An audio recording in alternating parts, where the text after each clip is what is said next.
Hello, thank you all for joining us today. I'm always so excited to talk about ePortfolios. I am going to slide share and begin this show of what we found as a way to simplify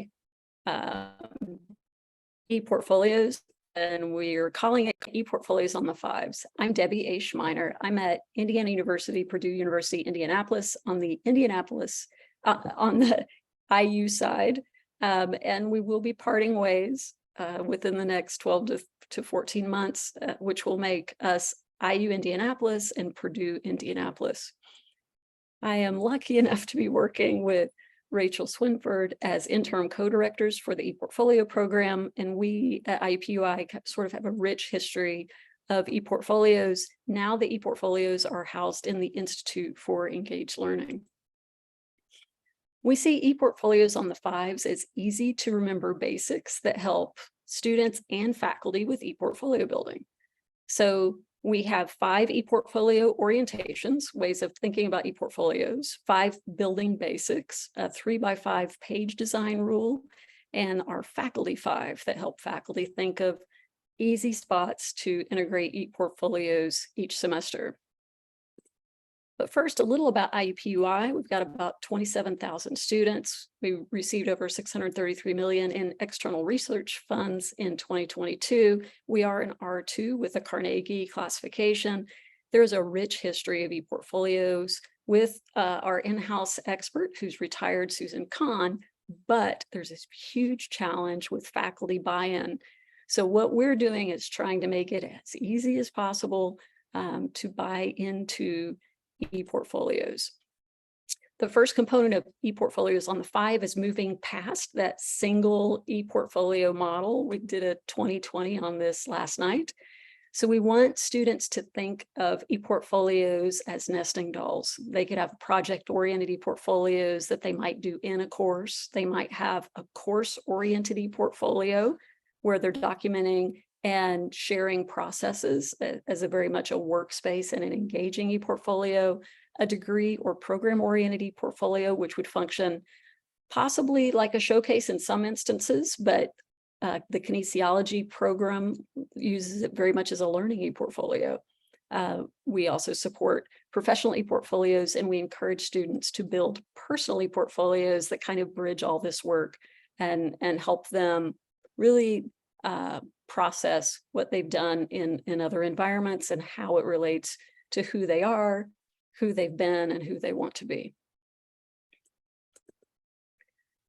So with this idea comes the nesting dolls metaphor. So they begin to see that one of their portfolios can house another ePortfolio and can link out to their other work. So they're not limited to cramming everything into one website to look at the whole of their 4-year experience. Here's an example of Sophie Carrison's kind of in real life use of this model. She did a project-oriented ePortfolio in a course with me where they connected with a community client and did research on their challenge, which was how they could improve marketing and attendance to the Women for Change programs.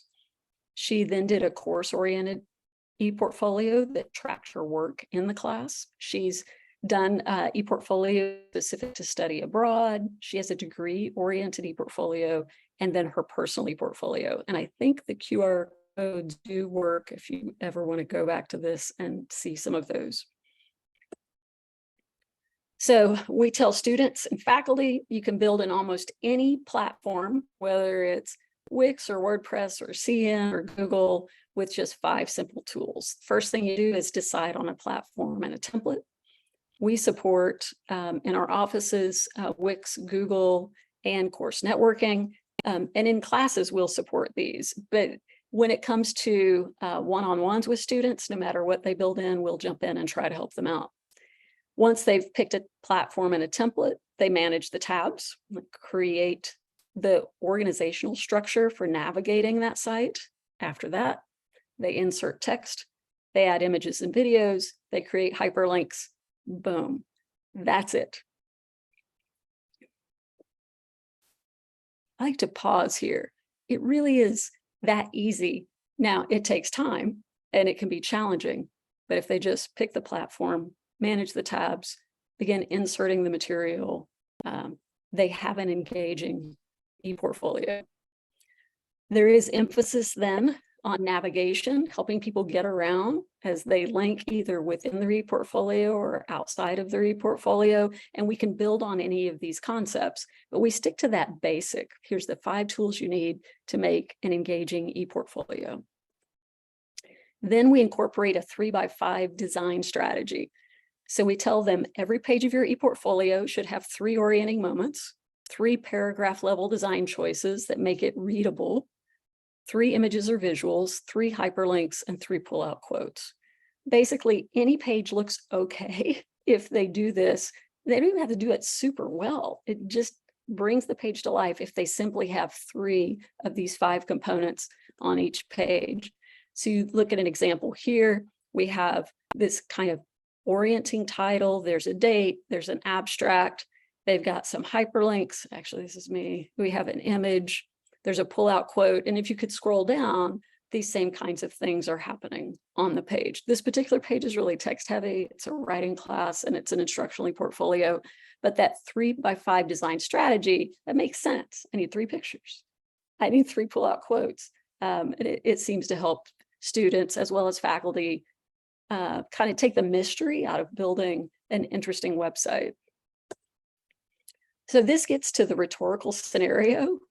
Who is the audience? What is the student wanting to achieve? Who's going to see this? And as students think about the rhetorical scenario, it helps them manage the content. So how do I take someone outside of the class, bring them to this ePortfolio page and orient them with material? Now, how do I guide them through my material, through images, through my use of hyperlinks, and through these pull-out quotes that really emphasize pieces and moments within the text? Then we've got our faculty 5s.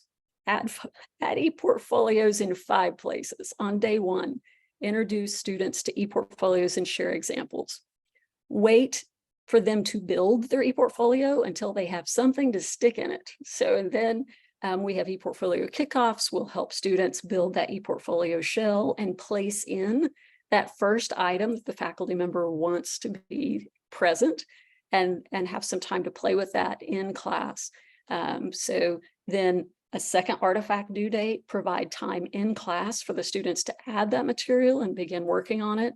Provide peer review opportunities at least once, but if possible, multiple times through the semester, and then have an ePortfolio share that's near the end of the semester, but leaves them at least 2 weeks to go back and make tweaks, because once they see other students' ePortfolios, they will want to make changes and updates.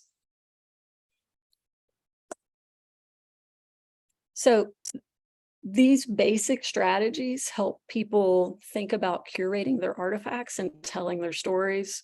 And we talk about like clarifying the meaning of artifacts, how they provide context, how they explain what's happening, and then they're using the 3x5 rule to really make that stand out visually. So I'm going to kind of open things up for questions. Are there questions or comments?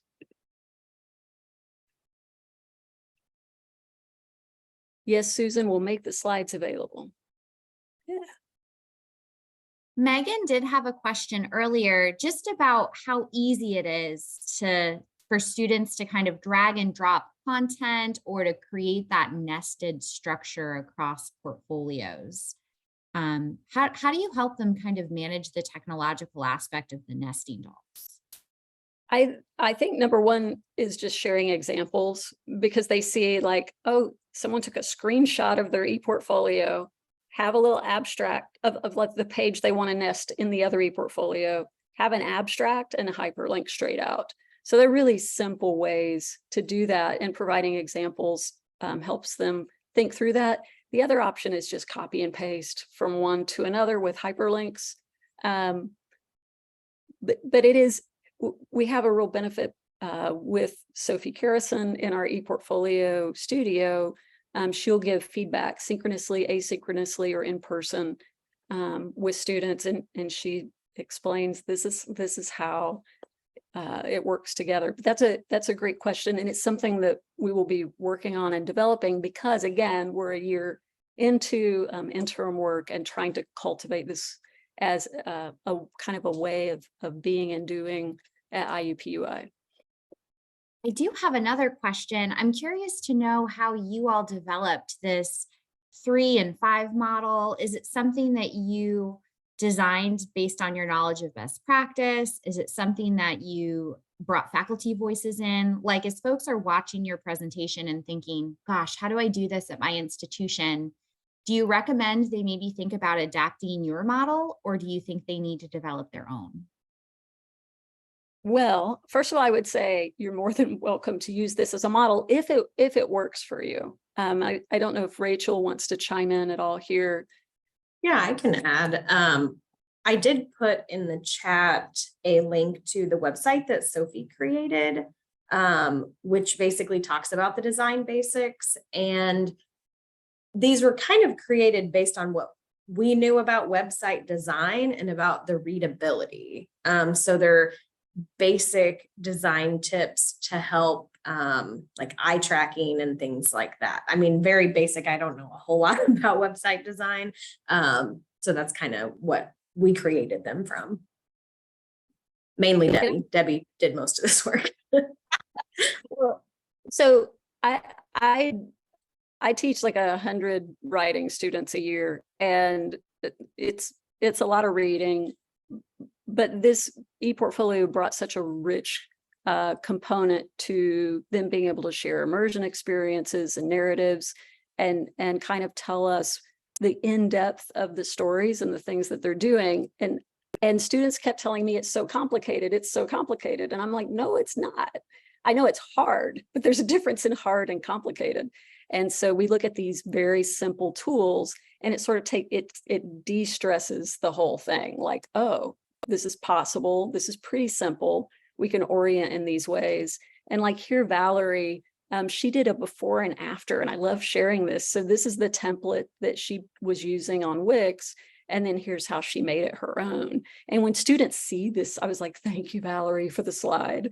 Like when students see like, oh, I can take this template in Wix and simply change the images. And here I have a before and after of the small business that she was starting, which was her chosen kind of experience for the semester. And I'm always amazed by like first semester, 5th or 6th week, creating something like this for my class when they've never built a website before. And I tell them, I'm grading your writing. I'm only grading your writing. All this other stuff is for you and your family and whoever you want to share your work with. And so I see things like this get turned in, and I realize that students value these visual opportunities to share their work. Debbie, you do have a question in the chat, and I can't find it, but do you have a link to the slides that you could put in the chat? Sure. The slide deck that you shared. Yeah, let me try to track that down. Or you can do it at the end. Yeah. Well, and while Debbie's locating the link, if you have any questions or comments, you're welcome to type them into the chat or to unmute and speak aloud, whichever you're more comfortable with. I'm typing in into the chat and giving a link to the slide deck. So maybe if somebody clicks on it, you can see if it works. But here's the thing. How long did we have, Amy? We had 20 minutes. We still have 6 more minutes. So this is the other thing I want to point out. You can teach ePortfolios on the 5s in like 10 minutes. And I love that. So I expose students to this. They've already opened a Wix before class. Then we build their architecture, like the different tabs together. It's maybe 20 minutes of class time. And they have something that they could start populating. So with this method, I think it streamlines and speeds up what's happening, as well as making it super basic. I also would say, like, I love theory and the application of theory to pedagogy, but at heart, I'm really simple, and I want things as simple as I can make them. And then I try to do that for my students as well. And I'm always delighted with the way they surprise me. And many students do, just very basic population of the websites, and that's fine. They're learning and they're developing digital dexterity. But for others, this is kind of the first opportunity they've had to play with website building and with these technologies, and they blow me away. They really, every semester, probably 20 to 25%. So 1 out of 4 in the class do something that is surprising and innovative. So the key is giving them the freedom to do it, right? Here are the tools, now go do it. Other questions? Rachel, what are comments that you have as somebody that sort of got drug along with the ePortfolios on the 5, which by the way have evolved definitely because of Rachel's contributions? Yeah, I like it because it gives students ideas. You know, in my opinion, the design comes last for me. I'm focused on the content. So if we can give them easy things to make it prettier, you know, I think that's great. So I think it's really handy for students and faculty. Well, Debbie, we want to thank you so much for sharing your model with us and, you know, just sharing the great work that's going on at IUPUI. Please stick around if you want to learn more about that work, because the next session will also feature the IUPUI team, and they'll be talking about instructional ePortfolios to increase faculty buy-in, the ever pressing challenge of faculty buy-in. Yes. Yeah, and I'm here with questions if anybody wants to unmute and just raise a question, and we'll have conversations. We've got 13 minutes before the next session. Yes, Thank you, I will. Amy, so much for hosting. Of course.